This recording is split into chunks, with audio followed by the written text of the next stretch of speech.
Hi, everyone. My name is Austin. Welcome to today's webinar. We're just going to wait a minute or so more for a few more people to join, and then we'll get started on today's topic.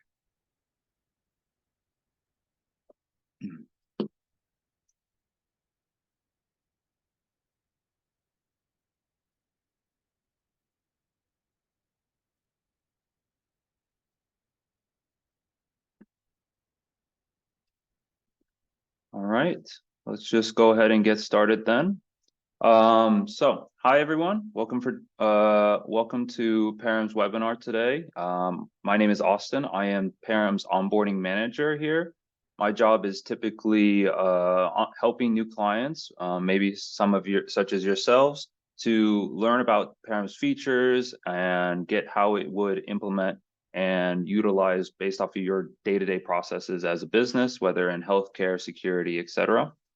I'm going to be joined today by my colleague Alo. So he's going to be in the background answering any questions that you might have. So you do see a little questions section there. Feel free to ask your questions there throughout the webinar at any point, and he'll be answering those. I will be focusing mainly myself on demoing today's topics, which is the location, client management, and pay rules, holiday pay rules. So yeah, focus all questions to there. At the end of the webinar today, we also leave a few more minutes just to ask any final questions before we end it for the day. That being said, let's go ahead and get started and get right into the features. So, as mentioned before, and as you've seen and registered, today's topic is we're going to be focusing on location and location management, clients, client management, and client access app. And then additionally, we're going to end it with holiday pay rules. So as we see here, we're going to start with the locations and the location settings. So these are going to be how you add a location, how you add qualifications or manage those locations and those various settings with them. Additionally, part of that is going to be geofencing. So making sure that your team is clocking in within a certain radius. Then we're going to move into clients and client access apps. So this is going to be how, again, managing your clients and your client list. And then additionally, if you want to, which we have within Parim, is granting your clients access to Parim through their own client portal. I'm going to be showing you how that would look for them through the web as a web browser, like a laptop or whatnot. And then I'm also going to show you how they would be viewing it through the Parim app. So Parim app, you're going to be having access as an admin, which is one particular view. You have your general staff. There's another portal and another view, and then now we've had the client access portal for a few months now. So we're going to be looking over that. And then again, lastly, we're going to be looking over holiday pay rules. We know we're sort of in the holiday season right now. So we're going to go over how to set up some bank holidays within Parim. And then I'm going to show you how to set up those holiday pay rules, how they get applied, and to say maybe additionally to your traditional pay rules, or how you would like to, create that holiday pay separately. Again, we're going to be going over that exactly. Then lastly, as I mentioned before, we're going to save a little bit of time at the end for some questions and answers. This is basically just myself and all are going to keep answering your questions via the chat there. So again, at any point, if you have any questions, feel free to type that in there, and Olo is going to be helping you right away. And then I'll help you a little bit more at the end. So let's go ahead and jump into the first topic, which is the locations and location settings. So going into Parim, we're going to first thing you're going to be seeing is the dashboard, and we're going to be focusing on the locations first off. So up here at the top, we have our locations. Directly under locations, we're going to have clients. And then under that, we're also going to have checkpoints and routes. We're not going to be focusing on that third one at the moment. We will have a webinar at some point focusing on that. Or if you do have some high interest in that, please leave a comment. We'd be happy to hear that feedback. So let's go in and jump into locations. So what you have here is the locations list. This is going to be where all of your shifts would be occurring. This is going to be linked, as you can see, to all of your clients, which we're going to go into in a moment. And I will also show you why and why and how that's linked. And we have essentially here is it's just a simple list. It shows you on a map view how those how those locations are varying throughout, in this case, the United Kingdom. You do have a bit of ability to filter those based off of the actual text, also as the client. So if I wanted to separate these by, say, the client of Apex Cure Pharmaceuticals, then we can see that Apex Cure Pharmaceuticals is managing 3 locations, and then we would have shifts for those various ones. I'm going to be using Apex Cure as an example today, so I've already set up some shifts and see how the clients would be also viewing that those shifts and those locations through their portal later. You have additional options. Is you can always filter it by departments. You can also filter it and save any sort of any or inactive locations as well. But we'll focus on the actual location setup and then managing those and adding information to those locations. So first off, you have a couple ways of adding locations. As for my role and working with new clients who are moving from one system into Parim, I'm typically working with the importing feature here. So this allows you to import, say, between 1 to 1,000 locations in a single time. Of course, if it's a lot easier to do that, or it's a lot easier to add them when you're importing it, if you have so many. So that's certainly one way to do it. If you want to approach that, you simply just click on the import and you can download the template file for the import right there. It's very straightforward. It shows you the mandatory fields that we need, and then additional information from there.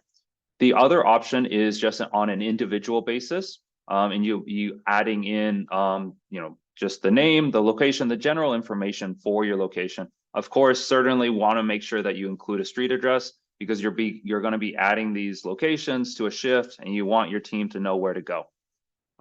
First off, what we have is we're going to see the client information. So every location is going to be needs to be linked to a client. The reason for this is, who are you going to be working for?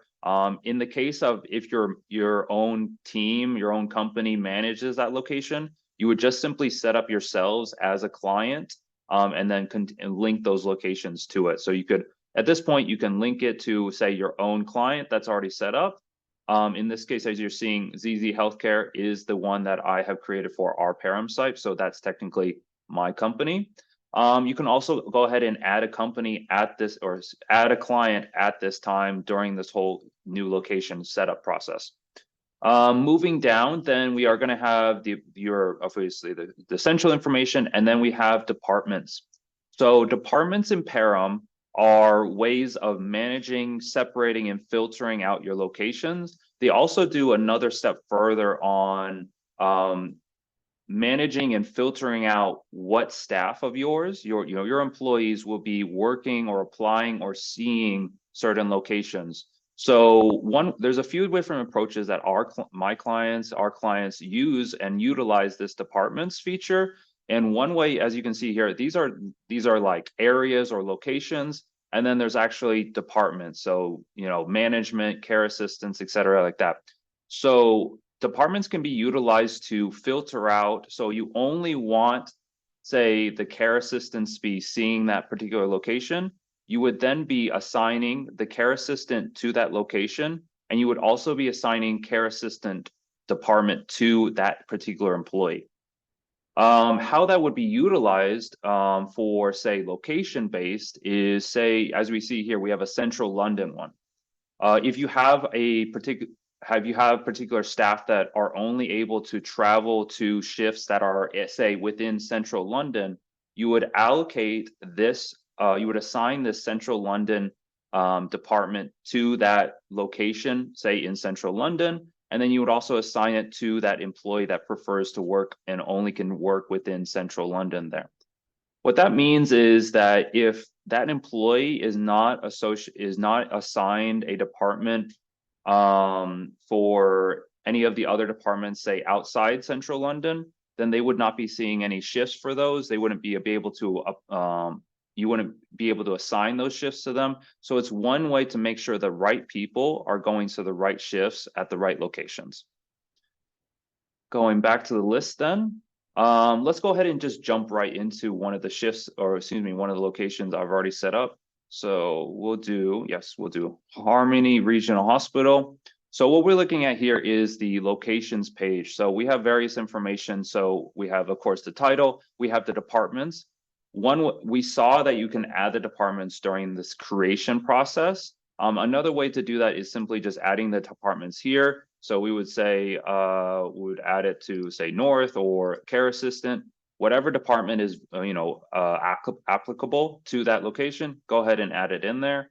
Of course, this takes some, because I'm showing two different examples of how you can utilize departments, it's definitely something you should take a moment to think with your team and how do you like to utilize it for your unique needs. Go ahead and update and boom, easy as that. Going into then this bottom section where we're seeing here, we have three different categories, you could say. We have supervisors, preferred people, and banned people. Supervisors are going to be pretty self-explanatory. Your location managers, your location supervisors, those who would be individually managing, say, the shifts or making sure everyone in that location is clocking in, clocking out, etc. Then you have your preferred people. So these are the ones that are, as it stated, preferred to be working at that location. Various reasons for the staff there prefer that this individual is working on them. They get along with them really well. And then the last one is the banned people.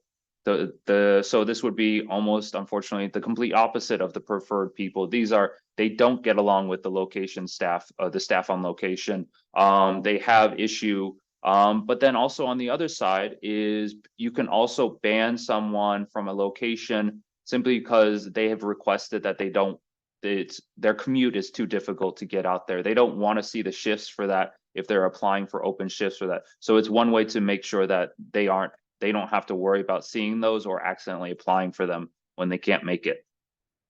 Over here on the right-hand side, we're going to be seeing some information on what I mentioned earlier is geofencing. So geofencing, if you're unfamiliar with it, this is essentially an invisible circle, and we're seeing it here around your location, and you can change that radius as you're seeing here.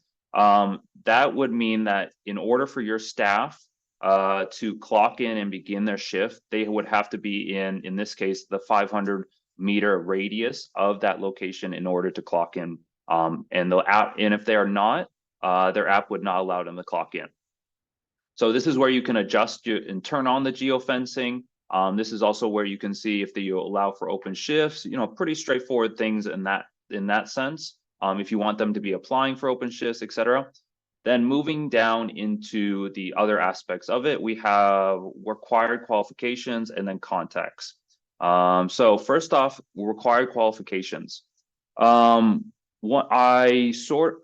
Part of the departments that I was discussing earlier is one way to filter out to make sure that if an open shift was to open up and be created on this location, departments is one way to make sure that the correct staff, whether they're if they're geographically located nearby or they're actually part of the proper department, that's one way to make sure that the right people are seeing the shifts. Required qualification is another level of that as well, and also meets the legal requirements for that location. The example that we're using here today is first aid. So what we've done is we've added required qualification is first aid. So in order to work at this particular location for any of the shifts, no matter what the position is, the staff member, the individual would have to have the qualifications of first aid. They would have to have first aid certification. Going real quickly on how you would want to make sure that the staff have those qualifications is you can easily see that when you go to the employees page here, and we'll take Alex Jenkins, for example, and then you will go down to expertise.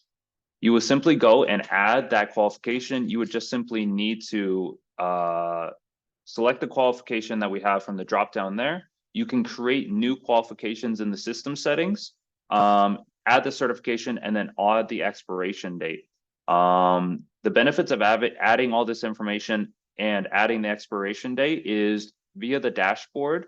What we're seeing here is Parim will show you when some of your staff has a close to expiring certification or qualification. Anything with an expiration date within Parim will pop up on the dashboard to show you that, hey, please reach out to your staff. As you can see here, please reach out to your staff, make sure they get recertified or whatever necessary. While we're here real quick, this would also apply for any sort of visas or any other qualifications that you might create. That being said, again, in order for someone to work at this particular location, they would need the first aid. And I can quickly show you an example as well. So we will go ahead and take this Harmony shift. As you can see, it is for the Harmony Regional Hospital. If we go ahead and add it, say, to a random one, we are going to see that they're missing the qualifications, and in this particular case, they're also missing the position. So they don't have the position assigned to their profile, and they don't have the qualifications to actually work at that location. Going into that, then, real quick, while we're doing that, then I will actually show you. Undo. And I will actually show you exactly where you can set up your qualifications. So you will be doing the people under system settings, under people setting, you have the qualifications right there. It's as easy as clicking add a qualification. Highly recommend doing different colors. That way you can, on a visual level, you can quickly reference if you start, using the system a lot. You can include that it's an industry standard. You can also add if people can add and edit. What this means is that by people, it means your staff themselves. So in the case of Dylan here or Daniel, they can, once they've been granted access to their system, they can go in and add their qualifications to themselves on their own. There's two ways that you could approach that. There's one, it makes your job easier as an admin. You don't have to go into, say, potentially 50 to 100 staff members of yours and add each of their individual qualifications. The only downside is they would be able to then modify it, change it. It may or may not be correct. So you do have to keep that in mind. So approach it with that in mind, excuse me. That being said, we have then basically covered everything that we would want to, last thing is the context. So we're going to go into this in a moment now. That's going to bring us over into the client portal. But you're going to have the contact person. So this is the client themselves. So if any of your staff need to reach out, whether they're having difficulty getting to the location, they're wondering about parking, or the building's locked or something, your team would be able to see that contact person, reach out to them with the phone number, email, etc., to, of course, investigate further and get, whatever they need to get their shift started. You can easily add that from here. This one has already been added, and it's automatically added through the client process, and I will be showing you that right now. So going from locations, we're going to go over to the clients list. And what we're looking at is very straightforward, just your list of clients. We have ourselves as course, as I mentioned, because some of those locations may just be your own company locations, so you can have them assigned to yourself. And then, of course, the others. What we're seeing is for Apex, we're seeing a variety of contact individuals. And I've gone ahead and add myself. We see a little bit of, location information. Adding clients in is basically the same thing that I said with regards to location.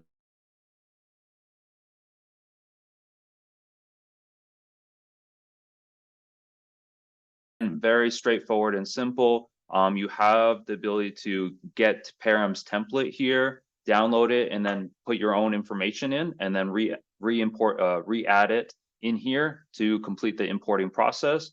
Or you also have the ability to add the clients in.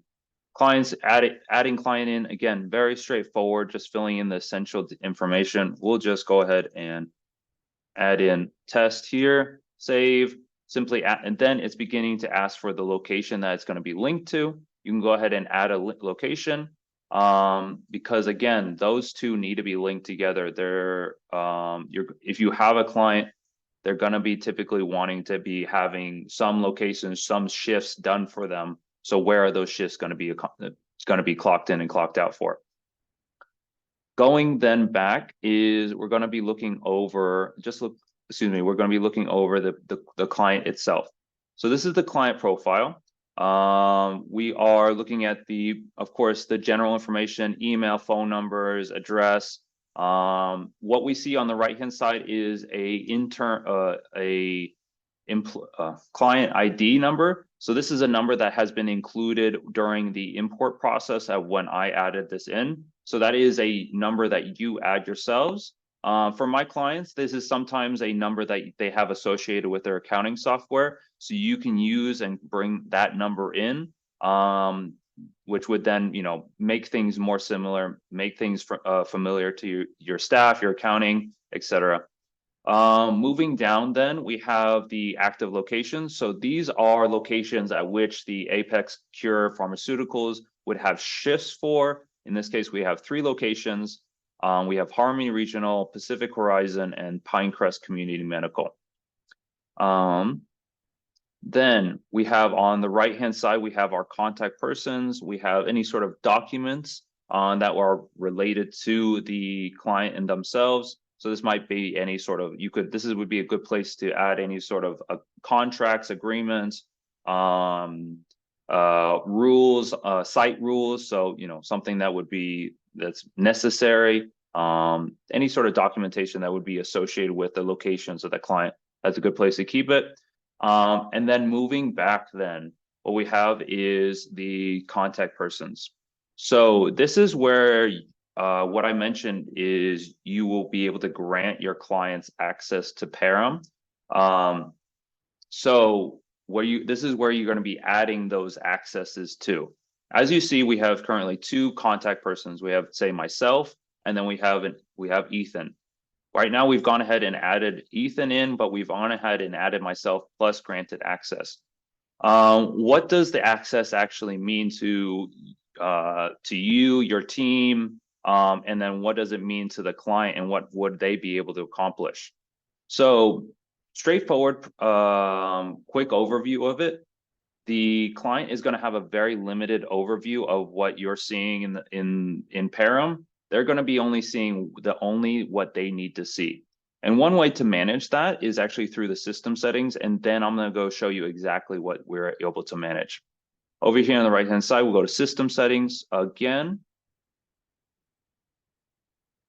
And we're going to be focusing on the client settings right there. So that's purely everything with regards to client portal, client access. First off, we have jobs. Jobs are very different to shifts. I'm not going to go into that. Then we have show timesheets in client portal. I have turned that on. And then we've also enabled clients representatives can approve timesheets on the mobile app.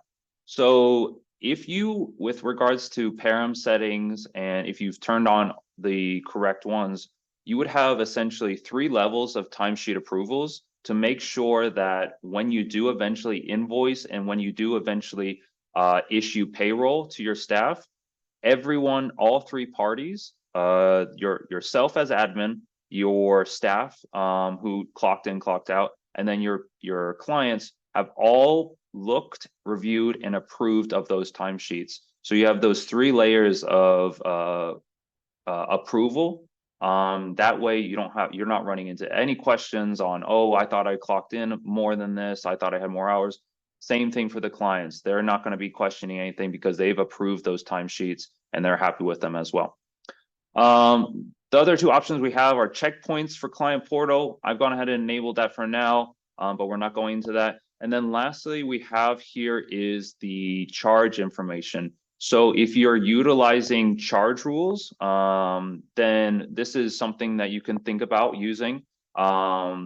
It would essentially just show the hourly rate, or however you have those charge rules set up. Maybe it's a lump sum or hourly rate. This would show that for that underneath that shift information. And I'm going to be showing you exactly what that looks like in a moment here. But going back then, you will need to, for regards to granting access, you will need to grant access to each individual of your client's organization. So you do have to keep that in mind, and there will not be just a general company access. And as you can see, that's just been granted to myself, and we've excluded Ethan in that case. Going into the actual viewing options of the client portal and the client access app, what we're seeing now is a very different view. We are seeing a very limited selection of items. This is the dashboard for the client from the web view. And then over here on the right-hand side is the app. So I'm currently sharing screens through my phone, and we're seeing the app right there. We are then be able to then, we then be able to have our clients, your clients, et cetera, look through those shifts. They are currently looking at, say, a current running shift. So that person has clocked in, Alex Jenkins has clocked in.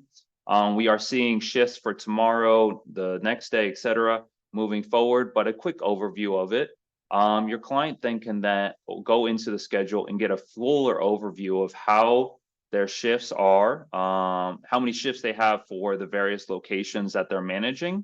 And you can see that we have a few that have already passed, and then we have a few that have yet been filled, as you can see here. So the yellow ones are yet, or yellowish orange ones are yet to be filled, and then these green ones are all filled. So your client can see from a quick glance that, okay, we do need more of our, you being their contractors to fill up those positions. The same thing can be seen through the apps themselves on a more visual, user-friendly interface.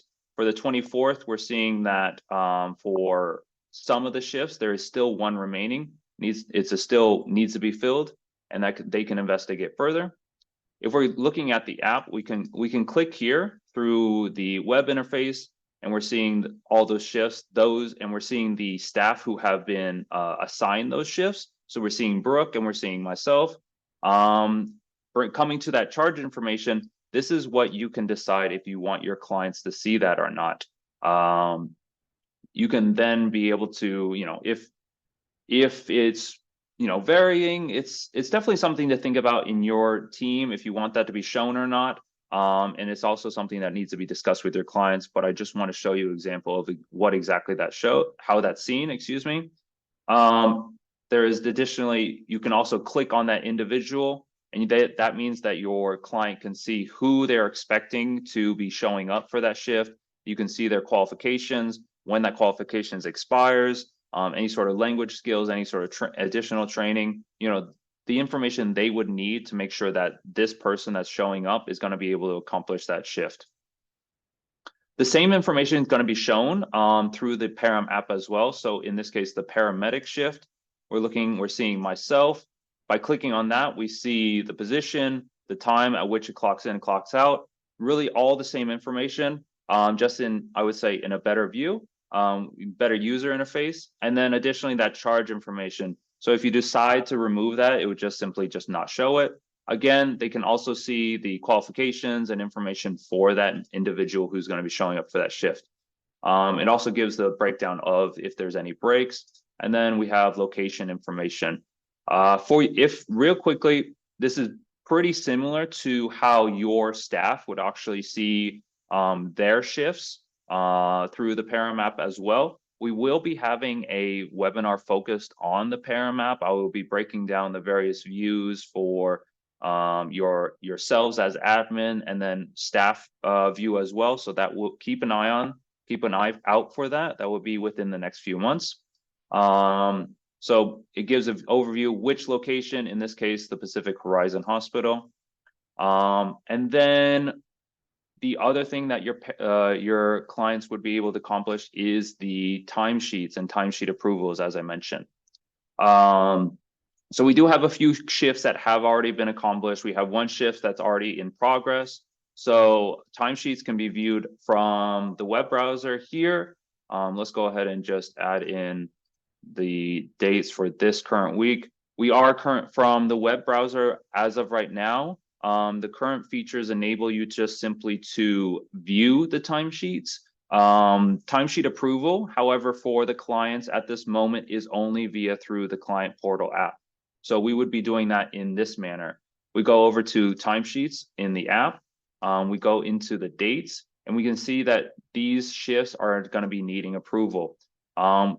Very easy for the client to do this. Simply click on that, go into the timesheet, look at, essentially in the perfect world, they look at it, nothing to complain about. They can certainly add a comment in if necessary to, be sent over to yourselves as admins. Otherwise, you are perfectly fine. And then again, see the charge information. Maybe that's something that they would want to then question. Again, part of that process. Otherwise, if everything in the perfect world is all good, right from the bat, then you can go. The client can then approve that timesheet. We would then be seeing the approval from the client.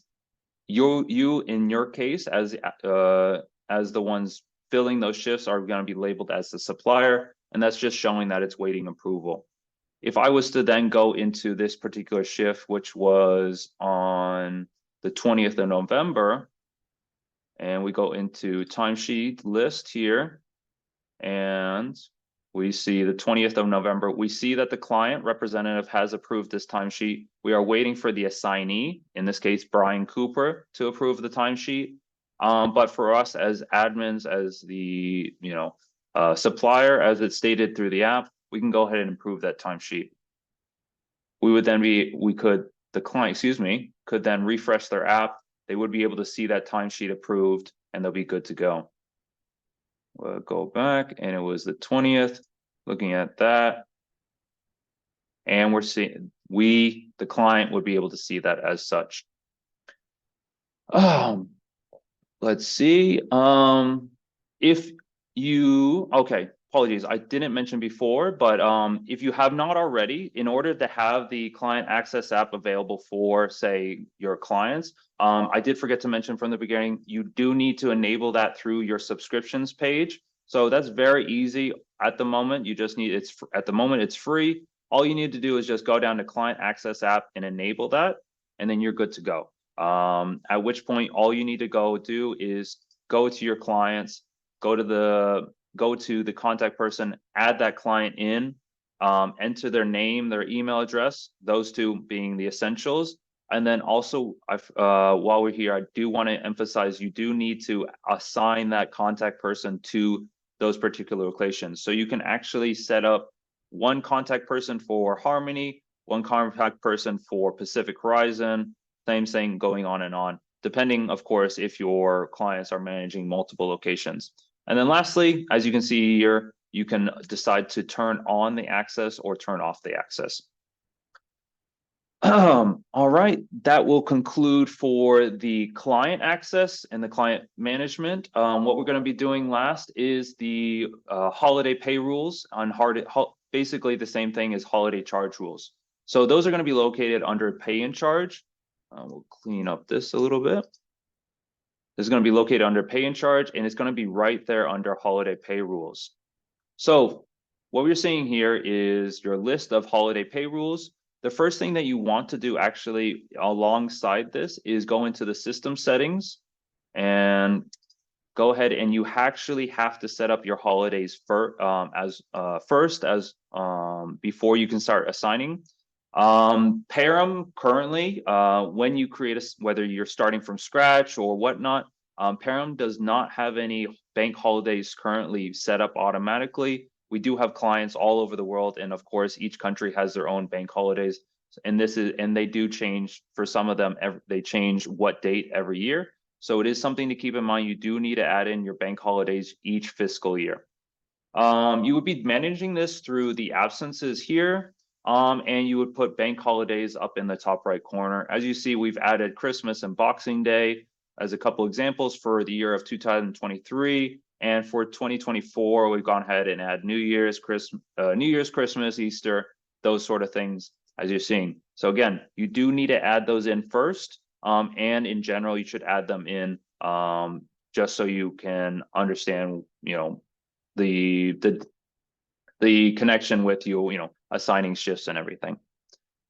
Going back then to actually setting up your holiday pay rules and getting those assigned to the particular holidays. So adding pay rules, relatively simple, honestly, it's really going to be something that you need to think about or understand how your organization does it. Does your organization do holiday pay? And if they do holiday pay, is it a time and a half or is it a additional lump sum? So if you have that understanding, you can go ahead and just add a holiday pay rule. And you just simply need to select the holiday you would like to have that set up for. So we'll go ahead and do Easter. You can you can select all the holidays in that year or depending on how many you've set up. And then you move on to the next step, which is actually the financial part. So you have, again, what I mentioned before is, are you doing time and a half, which is a multiplier? So all you need to do is add in that multiplication. So time and a half, 1.5. Are you doing an additional amount, which would be just an additional, say in this case, additional £1.50 per hour, or fixed as well? Is it just an additional amount of, say, they'll get 25 pounds additionally or something of that sort? Or do you have a full overwrite? So overwrite would mean they would disregard your general pay rules for that particular person, that particular shift, or however you have them set up. And this is going to be the rate per hour, or this is going to be the rate fixed at which they would receive for that shift. Lastly, we have, or before, almost lastly, excuse me, what we have is applies to only crossing hours or applies to all shift hours. This is something to definitely keep in mind too, is applies to only crossing hours. So this means that it would only, if you have a shift that starts, say, from 8 p.m. On a non-holiday and ends at 8 a.m. on a holiday, only applying to crossing hours would mean that from midnight forward to 8 a.m. would be holiday pay.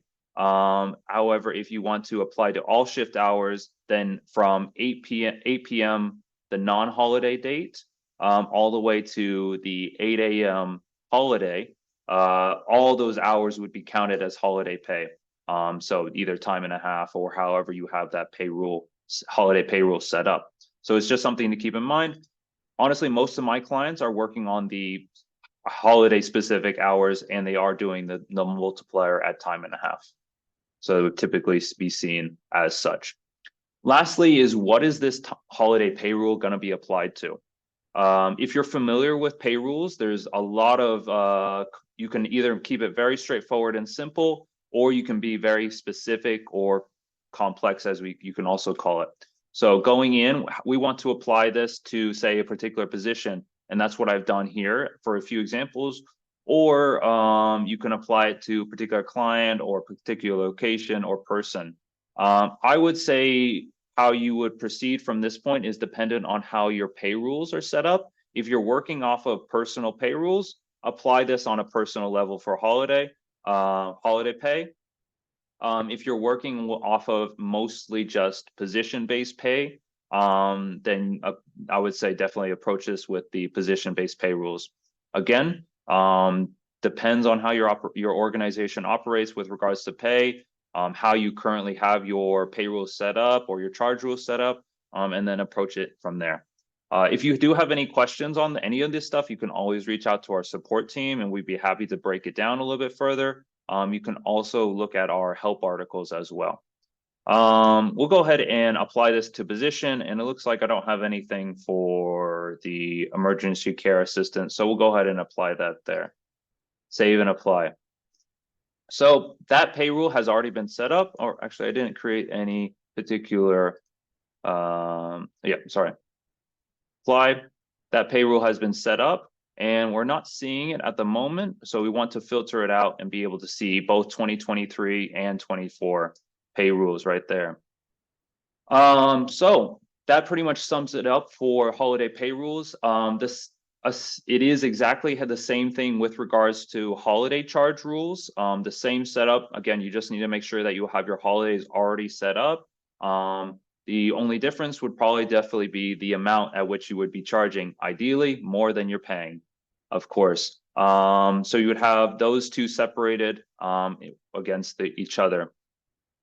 That being said, if we would then, that concludes today's webinar. I'm going to be leaving the webinar open for a few more minutes, probably 5 more minutes, just to answer any particular questions that you guys have remaining. I mentioned it a moment ago, but if, say, you don't have any questions at the moment, but something pops up later on, you can always reach out to our support team. That would be Parim support at that'd be support at parim.co.uk. And it's not popping up at the moment, but you should see a little messenger icon down in the bottom right corner. You can click that anytime you're logged into Parim and leave a message. Our team of support managers are very quick at responding, so you would get a response pretty quickly to answer your question. Additionally, if you are looking for any sort of personalized consultation, you can also reach out through support, and then I can offer a personalized, bespoke consultation on how to utilize Parim and its features based off of your particular needs, how other clients are using it. So if you feel that you are using Parim, but there's a little bit more you can get out of it, then feel free to reach out and we'll be happy to help you. Like I said, that concludes it for the day. I appreciate everyone joining and watching this webinar. I hope you learned a thing or two, and definitely keep an eye out for one of our future webinars as well. We typically have one once a month. All right, so yeah, again, thank you for joining. Let's leave it open. I'll go ahead and leave it open for a little bit longer to answer some final questions, and then hope to work with you again in the future to answer any future questions or consult you. Thank you.